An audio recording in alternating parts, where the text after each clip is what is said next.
د رسول الله مبارک صلی الله علیه وسلم سره خوا کې یو سړی ناست و.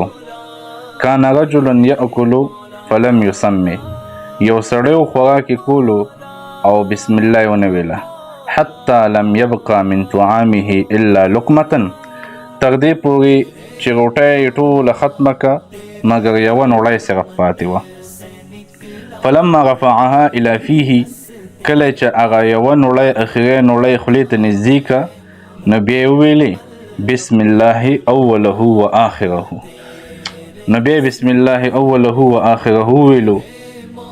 نو فضحک النبی صلی الله علیه وسلم، نبی علیه الصلاة والسلام مسکی شو وی خاندل. ثم قال، بیا نبی علیه الصلاة والسلام فرمایل ما زال الشیطان یأکل معه، شیطان د ده سره خوراک کولو د هغه وخت نه چې کله ده دا روټۍ شروع کړې وه. ولې؟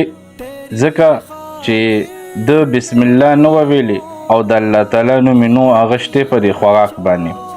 فلما ذکر اسم الله، کله چې د الله نوم یاد کړو د الله نوم یې وایغشتو، استقاء ما فی بطنه، نو شیطان هغه هر څه الټی کړل هغه چې کوم خوراک یې د ده سره کړی و.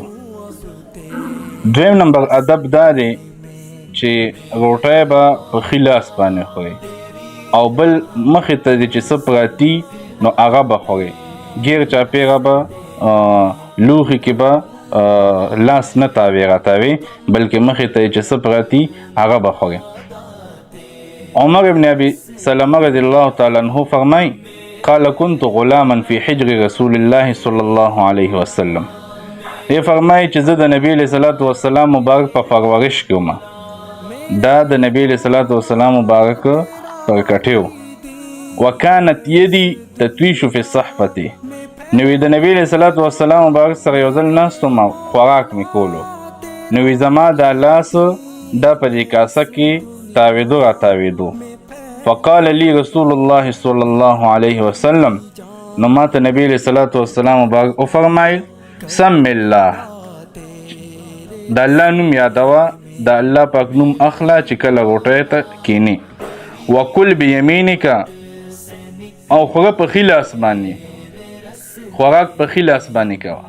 وکل مما یلیک، او چې مخې ته دې څه پراتي نو هغه خوره.